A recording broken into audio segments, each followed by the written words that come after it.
देख रहे हैं न्यूज ब्रीफ। मैं हूं आपके साथ आशा सरमाल। चलिए शुरुआत करते हैं जम्मू कश्मीर से जुड़ी खबरों की।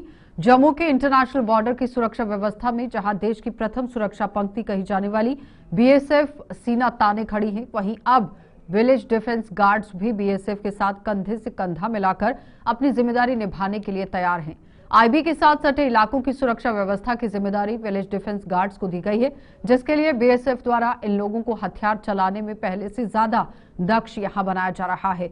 और इसके अलावा भी आप देखिए, विलेज डिफेंस गार्ड्स का पेट्रोलिंग, खुफिया जानकारी के लिए भी सहयोग लिया जाएगा। और बीएसएफ के अधिकारियों के मुताबिक सीमावर्ती इलाकों की सुरक्षा के लिए विलेज डिफेंस गार्ड्स द्वारा दिए जा रहे सहयोग को कभी भी भुलाया नहीं जा सकेगा। और अब बीएसएफ इनके अनुभव को और बढ़ाने के लिए दिन रात एक कर रहे हैं। This initiative has been taken by the BSF amid the prevailing situation and also to ensure क्या क्या सिखाया जाएगा, तो उसके मुताबिक चलता है प्रोफेशनली।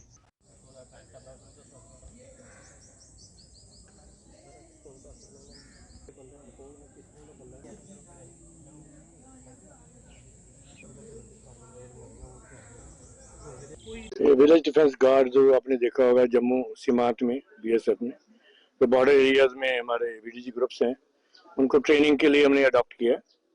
और बेसिक है इनको वेपन हैंडलिंग और जो पेट्रोलिंग और इनके जो इंटेलिजेंस कलेक्शन के बारे में भी इनको बताया जाता है, because they are a critical component of our border guarding. They are our eyes and ears in villages. Denial ops में भी इनका बहुत बड़ा सहयोग है। आपने देखा होगा इनके एक्टिव होने से और पीछे पेट्रोलिंग ज्वाइंट बीएसएफ से करने से ड्रोन का ऑपरेशन, रॉक ड्रोन्स का बॉर्डर पार से ऑलमोस्ट नील है जम्मू एरिया में, बहुत कम।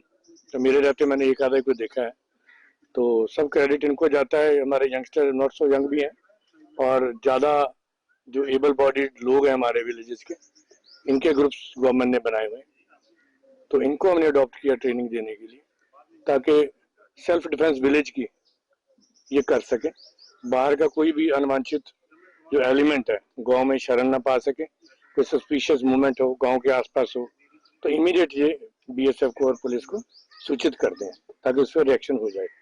अभी आपने देखा भी विगत में कुछ मूवमेंट्स हुई थी, बाद में वो नहीं सही पाएगी, लेकिन हम इंकरेज करते हैं भी ऐसी कोई भी मूवमेंट किसी को भी लगे तो बिना रोक टोक के, बिना किसी शक शुबा के फोर्स को इमीडिएट बताएं, जो कि ताकि फोर्स उस पर अपना एक्शन कर सके। स्टेट इन्वेस्टिगेशन एजेंसी यानी कि एसआईए ने आज पुंछ जिले की मंडी तहसील के ही सौजिया के सीमावर्ती क्षेत्र गघरैया और उड़ीपोरा में 2 स्थानों पर छापेमारी की। ये छापेमारी नार्को टेररिज्म के एक बड़े मामले में सामने आए हैं। इसी संबंध में आप देखिए ये बड़ी कार्रवाई की गई, जिसकी जांच एसआईए जम्मू में साल 2022 में दर्ज की गई एक एफआईआर के तहत चल रही है। मामला कथित तौर पर सीमा पार से मादक पदार्थों की तस्करी के जरिए आतंकवादी संगठनों द्वारा आतंकवादी गतिविधियों के वित्तपोषण से जुड़ा हुआ है। एसआईए की टीम ने सौजिया के ही यहां गघरिया में आमिर साहिल पुत्र मोहम्मद अकरम और ओरीपोरा में यूसुफ जमील पुत्र मोहम्मद लतीफ के घरों पर छापेमारी की गई। छापेमारी के दौरान इन दोनों के मोबाइल फोन जब्त कर लिए गए हैं। ये छापेमारी मंडी के नायब तहसीलदार और स्थानीय चौकी प्रभारी की मौजूदगी में की गई। बताया जा रहा है कि इन व्यक्तियों के मोबाइल फोन पहले भी जांच एजेंसी द्वारा जब्त किए जा चुके हैं।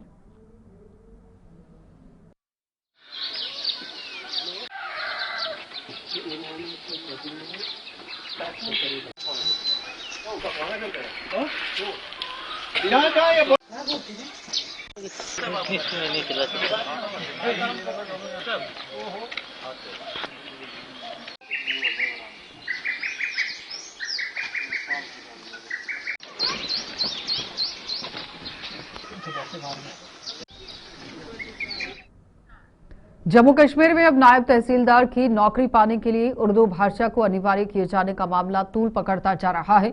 सरकार के इस फैसले से भाजपा और नेशनल कॉन्फ्रेंस की अगुवाई वाली सरकार में बड़ा मतभेद उभर गया है।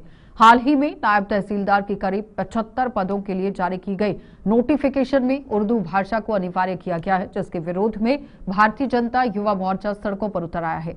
जम्मू में आज युवा मोर्चा ने इस फैसले के खिलाफ जोरदार प्रदर्शन करते हुए आरोप लगाया कि इसके जरिए सरकार एक खित्ते और एक संप्रदाय के अनुसार यहां रिक्रूटमेंट से वंचित रखने की फिराक में है, जिसे कभी भी बर्दाश्त नहीं किया जाएगा।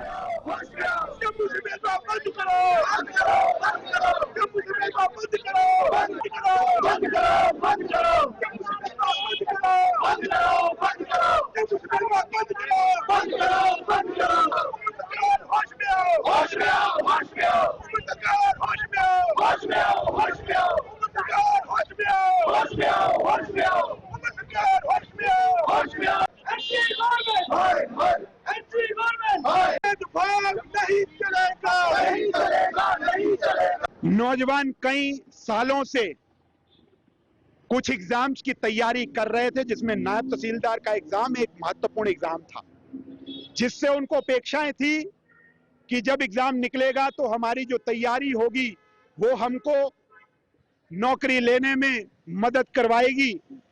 पर जब कल नोटिफिकेशन निकाला गया 75 पदों के लिए, उसके अंदर उर्दू को कंपलसरी किया गया और उमर सरकार की जो मंशा है उसको उजागर किया गया है। हमने देखा है कई सालों में उर्दू को प्रमोट करके यहां पर कुछ तबके केवल भ्रष्टाचार को बढ़ावा देते हैं, क्योंकि अधिकतम आबादी ऐसी है जिसको उर्दू ना समझ आती है, ना लिख सकता है, ना जानता है। पर एक खित्ते को, एक संप्रदाय को इस रिक्रूटमेंट से वंचित रखने की साजिश ये उमर सरकार करने का प्रयास कर रही है, क्योंकि हमारे यहाँ पर 5 ऑफिशियल लैंग्वेजेस हैं, हिंदी, अंग्रेजी, उर्दू, डोगरी और कश्मीरी। अगर रखना था तो इन 5 को ऑप्शनल रखते, परंतु एक ही उर्दू को ही कंपलसरी रखने का एक जो साजिश है वो नौजवान उर्दू को कंपलसरी करना क्या भेदभाव यहाँ पर? बिल्कुल भेदभाव है, क्योंकि हमने देखा है कई सालों के अंदर हमारे नौजवानों ने भुगता है, हम उसके भुक्त भोगी हैं, पर अब उसको स्वीकार नहीं करेंगे। और उमर सरकार को ये खुली चेतावनी है, ये केवल एक नमूना है। अगर उमर सरकार ने इस रिक्रूटमेंट को और उर्दू कंपलसरी जो किया गया है इसको वापस नहीं लिया, इस निर्णय को, तो आने वाले समय पर गली मोहल्ले, स्टूडेंट्स, कॉलेजेस, यूनिवर्सिटी से निकल करके उमर सरकार की ईंट से ईंट बजा देंगे।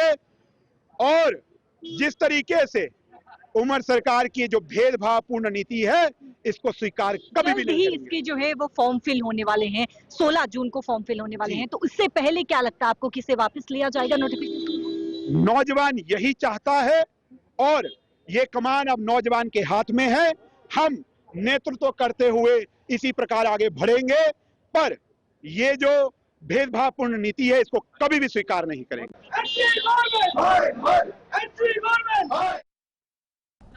अखिल भारतीय विद्यार्थी परिषद ने भी जम्मू में आज सरकार के फैसले के खिलाफ जोरदार प्रदर्शन किया। परिषद ने आरोप लगाया कि सरकार भाषाओं के आधार पर युवाओं को बांटने की कोशिश कर रही है, जिसे बर्दाश्त नहीं किया जाएगा। परिषद ने यह भी आरोप लगाया कि सरकार के इस फैसले से जम्मू संभाग के युवाओं को बेहद धक्का लगा है, जिसे तुरंत वापस लिया जाना चाहिए।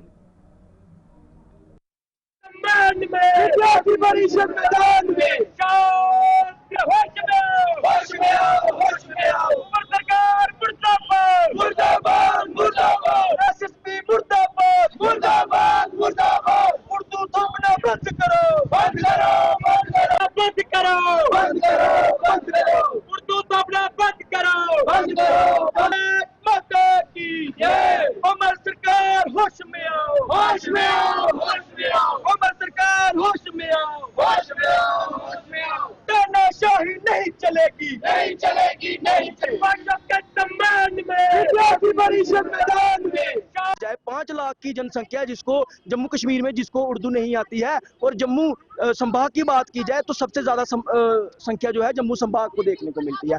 फिर वो स्टूडेंट्स का क्या जो पिछले कई सालों से इस पोस्ट को लेकर मेहनत कर रहे हैं, तो क्या उन पे एक सरासर चोट नहीं है ये सरकार द्वारा? हम इसकी कड़े शब्दों में निंदा करते हैं। हम सभी के ध्यान में है कि 2020 सितंबर में एक लोकसभा में एक बिल पास किया गया जिसमें साफ साफ लिखा था कि जम्मू कश्मीर यूटी की 5 लैंग्वेज जो है इनको समान रूप से एक समान देखा जाएगा, ताकि जो जम्मू कश्मीर में भेदभाव है वो खत्म किया जाए। पर शायद सरकार के कान के नीचे जूं तक नहीं रेंग रही है। पिछले कुछ महीने पहले भी इन्होंने 10+2 लेक्चरर की पोस्टें निकाली थी, जिसमें भी इन्होंने तानाशाही की थी। उर्दू और अरेबियन को इन्होंने पोस्टें निकाली थी। पर जो हमारी भारत की संस्कृति है, जो हमारी भारत की लोकप्रिय वो है लैंग्वेजेस हैं, उर्दू की बात की जाए, हिंदी की बात की जाए, पंजाबी की बात की जाए, संस्कृत की बात की जाए, वो आपको कहीं देखने को नहीं मिली। आज का ये जो प्रदर्शन है एक सांकेतिक प्रदर्शन है।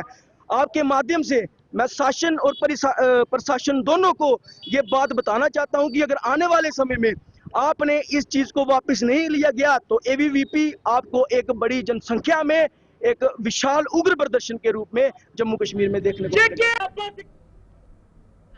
श्री अमरनाथ जी की यात्रा के लिए जहां सरकार द्वारा तैयारियों को अंतिम रूप दिया जा रहा है, वहीं विपक्ष ने इस यात्रा को लेकर सरकार को अपनी तरफ से कुछ सुझाव दिए हैं। पीडीपी अध्यक्ष महबूबा मुफ्ती ने आज पहलगाम में इस यात्रा से जुड़े हुए लोगों से मुलाकात की और इसके दौरान सरकार को अपने ये सुझाव भी दिए। उन्होंने कहा कि 22 अप्रैल को पहलगाम में पर्यटकों पर हुए आतंकी हमले के बाद कश्मीर का पर्यटन पूरी तरह से तबाह हो गया है। अमरनाथ यात्रा से जुड़कर अपने परिवारों का पेट भरने वाले लोगों को अब इस यात्रा से बेहद उम्मीदें हैं। लिहाजा सरकार को यात्रा के दोनों पारंपरिक मार्गों पर लागू की गई कुछ पाबंदियों पर पुनर्विचार कर उन्हें हटा देना चाहिए। यात्रा यिने वाजिन छ अमिच फिक्र छ सारी मैं जो 22 हुआ उसके बाद हालात बदल गए। टूरिज्म एकदम से ठप हो गया, जिसकी वजह से पहलगाम के 10,000 घोड़े वाले, यहाँ के होटल वाले हों, यहाँ के दुकानदार हो, यहाँ के टैक्सी वाले हो, ऑटो वाले हो या सोमो वाले हो, सबकी हालत बहुत खराब हो रही है। बैंकों से कर्जा लिया हुआ है, जिसकी वजह से यहाँ के लोग बहुत परेशान हैं।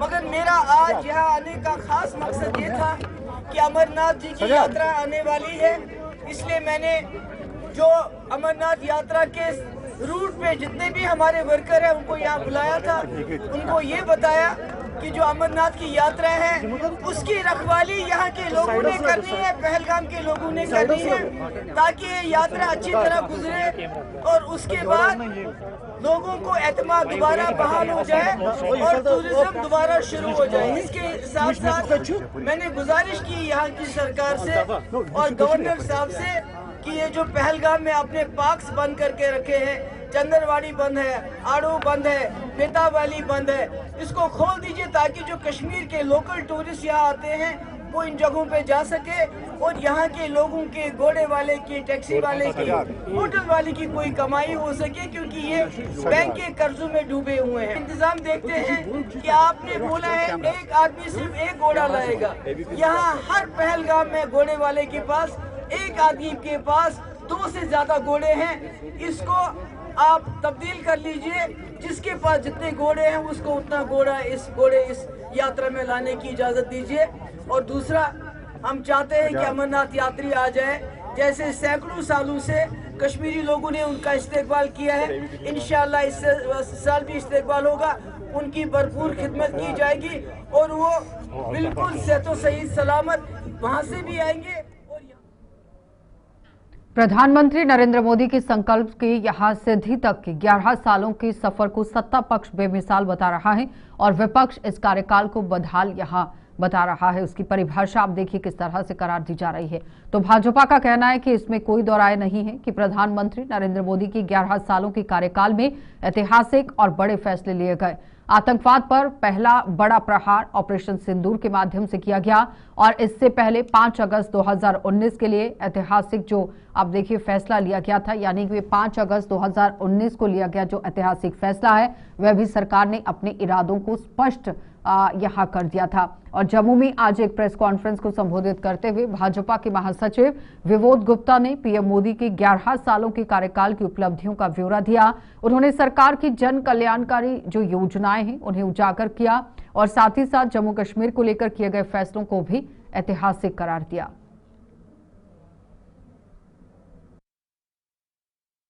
उसमें सबसे बड़ा फैसला जम्मू कश्मीर से 370 और 35 से हटाने का था। अब मानिए इस बात को कि 5 अगस्त 2019 के बाद जब 370 और 35 से हटा पूरा देश, पूरी दुनिया ये कहती थी कि 370 हट नहीं सकता, 35 से हट नहीं सकता। ऐसे काम को उन्होंने हटाया, पार्लियामेंट के अंदर थंपिंग मेजॉरिटी के साथ 370 और 35 को हटाकर जम्मू कश्मीर को पूरे तरीके से भारत के साथ जो है वो जोड़ा।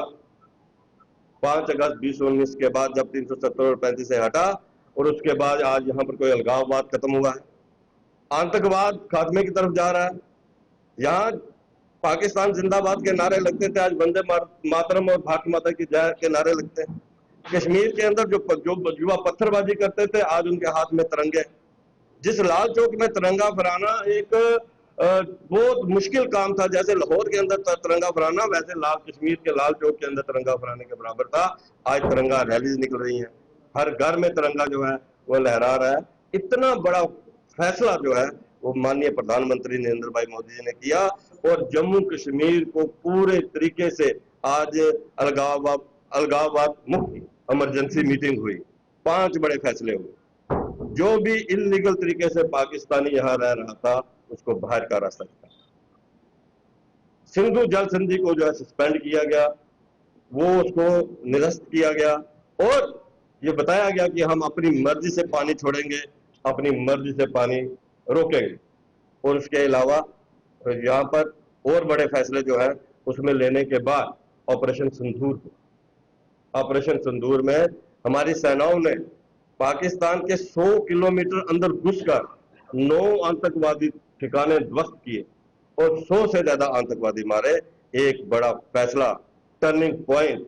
पूरी दुनिया ने देखा कि भारत जो है पाकिस्तान के 100 किलोमीटर अंदर घुसकर, चाहे वो रावलपिंडी हो, चाहे लाहौर हो, चाहे वो मुजफ्फराबाद हो, जहां जहां आतंकवादी ठिकाने थे उनको ध्वस्त किया। टारगेटेड, हमारी सेनाओं ने टारगेटेड काम किया और 100 से ज्यादा आतंकवादी मारे।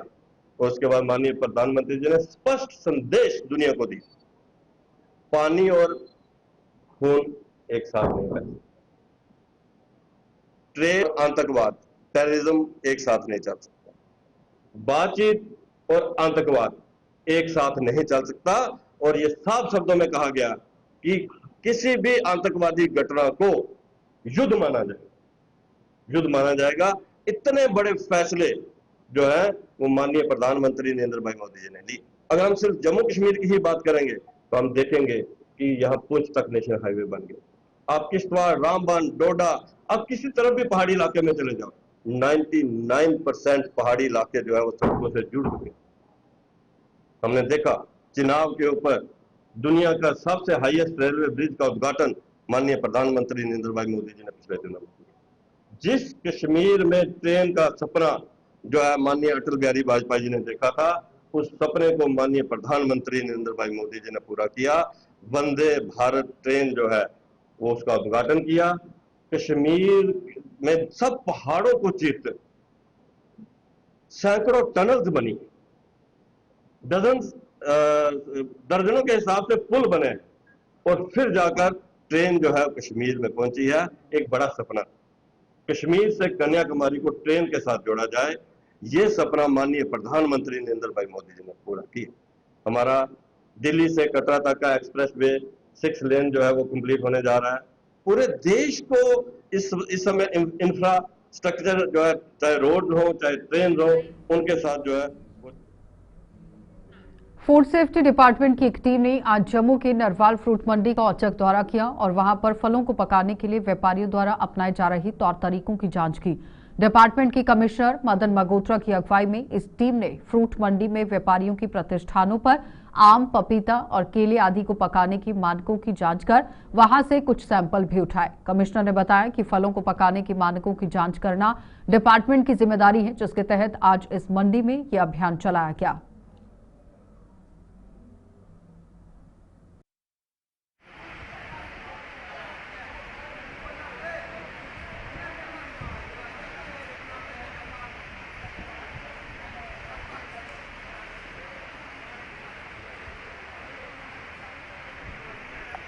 तो सीज़न आता है, इस सीज़न में आम जो है मेन फल होता है मार्केट में, और तरह तरह की क्वालिटी के आम हैं और फिर तरह तरह के तरीके हैं इनको पकाने के लिए। तो ये पकाते हैं यहाँ पे, इन्होंने ये पाउच वगैरह रखे हुए हैं, एथिलीन गैस से पकाया जाता है। ये जिससे जो पाउच डाल रहे हैं, क्या ये वही गैस है भी कि नहीं, इसका हाँ, इसमें कोई परेशानी तो नहीं है। हमने जैसे आपके सामने इनको पूछा तो इनके पास उसका बिल वाउचर नहीं मिला, ठीक है ना। ये कह रहे हैं यहाँ से लाया है, वो वहाँ गए हैं बिल लेने के लिए। जब बिल लेके आएंगे फिर हम इसकी छानबीन करेंगे कि ये क्या वही चीज़ है जो दिखाई गई है। ऐसा है, प्राइमरी टेस्ट के लिए हमारे पास यहाँ पे फूड सेफ्टी वैन, हमारी लेबॉर्ट्री हमारे साथ है मोबाइल। उसके बाद हम इसकी फिर गुणवत्ता को अपनी लैब में जांच परख करते हैं। इसका जो सेकेंडरी टेस्ट है, जो मेन टेस्ट है, वो अपनी लैब में हम करते हैं। तो वो उसको भी हम देखेंगे ये राइपनर जो यूज़ कर रहे हैं ये अच्छी क्वालिटी के हैं कि नहीं, इनसे तो नहीं कहीं कोई साइड इफ़ेक्ट हो रहा है फ्रूट्स की। तो इसीलिए ये हमारी आज हमने ये एक्टिविटी रखी थी यहाँ पे। तो सभी मीडिया के सामने हम इसीलिए इसको लाते हैं कि लोग भी सतर्क रहें। जो ये फ्रूट खा रहे हैं, कंज्यूम कर रहे हैं, जो कंज्यूमर हैं वो भी सतर्क रहें ख़रीदने से पहले कि कोई उनको गलत चीज़ उन तक ना पहुंच जाए। डिपार्टमेंट की जो जिम्मेवारी बनती है और लोगों की भी जिम्मेवारी बनती है। यहाँ जो फ्रूट ट्रेडर हैं फ्रूट मंडी के, मैं उनसे भी आपके चैनल के माध्यम से अनुरोध करूँगा कि डिपार्टमेंट का सहयोग करें, क्योंकि जो फ्रूट मंडी में जो लोग काम कर रहे हैं इनके भी परिवार वाले, इनके रिश्तेदार, वो सगे संबंधी, वो भी इस फ्रूट को इस्तेमाल करते हैं। तो हम जब सब मिल के ये काम करेंगे, डिपार्टमेंट का हाथ बटाएंगे, तो एक अच्छा मुआशरा, अच्छी सोसाइटी बनेगी। चिरैनी तहसील की पंचायत भाटला अपर का गांव मादा बुनियादी सुविधाओं के अभाव से जूझ रहा है। यहां ना तो सड़क की सुविधा और ना ही यहां पर डिस्पेंसरी तक का निर्माण हो पाया है। स्थानीय लोगों की माने तो यहां चल रही सरकारी मिडिल स्कूल में भी सैकड़ों बच्चों के लिए 180 से भी ज्यादा बच्चों के लिए यहां 3 टीचरों की तैनाती की गई। और ये इलाका आप देखिए किस तरह से खेलों की बुनियादी सुविधाओं से भी मरहूम है, जहां युवाओं को एक खेल मैदान तक नहीं मिल पाया। इसमें जो हमारे रास्ते भी थे वो भी खराब हो गए इसकी वजह से, रोड खोद के रखा है इधर 4-5 किलोमीटर। पहली जो हमारी ज़रूरत है वो रोड है। आप कहीं भी चले जाओ, रोड जो है वो बेसिक नीड है, तो रोड की बात कर ली सबने। तो दूसरा जो आता है वो डिस्पेंसरी का आता है, क्योंकि हेल्थ कंडीशंस ख़राब रहती हैं, आगे स्नोफॉल होता है, उसकी वजह से लोग बहुत सारी परेशानियों में जूझते हैं। यहाँ पे बहुत लंबा सफ़र तय करके हमें चिरैनी जाना पड़ता है, उधमपुर जाना पड़ता है। तो उसकी वजह से हम चाहते हैं कि यहाँ पे एक छोटी सी डिस्पेंसरी बन जाए, ताकि एमरजेंसी जो है वो थोड़ी हैंडल हो जाए। उसके बाद चलो बंदा उधमपुर चिरैनी जाता है। तो ये था हमारा दूसरे नंबर पे। तीसरे नंबर पे हमारा आता है यहाँ पे सरकारी स्कूल है, जो बहुत ही पुराना स्कूल है और 150 अबव बच्चे यहाँ पे पढ़ते हैं। तो 3 टीचर्स हैं यहाँ पे, और 3 टीचर्स आप खुद बताइए 3 टीचर्स बच्चों को क्या पढ़ा सकते हैं। आजकल स्कूल का काम भी इतना है, आजकल जो है डॉक्यूमेंट्स का इतना काम हो गया स्कूल में कि टीचर्स भी इतना नहीं संभाल पाते, बच्चों को पढ़ाएं या अपने डॉक्यूमेंट्स का काम करें। तो हम चाहते हैं कि गवर्नमेंट से यही अपील है कि हम चाहते हैं कि हमारा जो स्टाफ है उसको कंप्लीट करे, ताकि हमारे बच्चे आगे की तरफ बढ़े। क्योंकि यहाँ पे जो मैं बच्चों की कंडीशन देख रहा हूँ, बहुत बुरा हाल है यहाँ के बच्चों का। हम नहीं चाहते कि हमारे बच्चे यहाँ पे ही रहें, इसी गांव में रहें। हम चाहते हैं बच्चे आगे बढ़े, आगे देश के बारे में कुछ सोचें, देश के लिए कुछ करें। तो हम चाहते हैं कि टीचर्स होंगे तभी बच्चों को एक बेस्ट एजुकेशन मिलेगी। तो ये सब जो बातें सब ने कह ही दी है।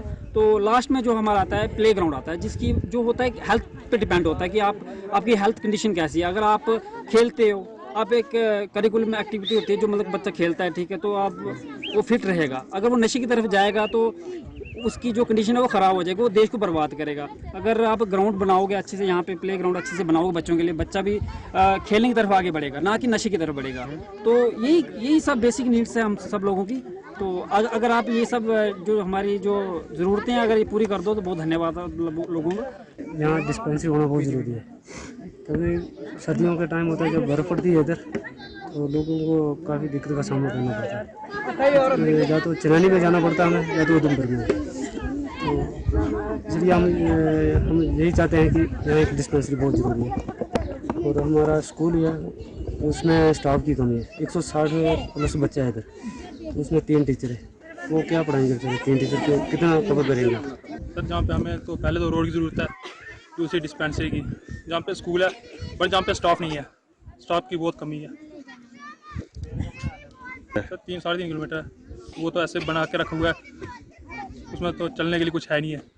तो सर इधर मतलब स्टाफ की इधर स्कूल है तो इधर स्टाफ कम है, 160 बच्चे, उसमें से 4 टीचर हैं। सर एजुकेशन तो ज़रूरी है, अब स्टाफ तो चाहिए होता है सर। 160 बच्चे हैंडल होल्ड कर सकते हैं टीचर, 4 टीचर। और सर डिस्पेंसरी के लिए हमें दूर जाना पड़ता है।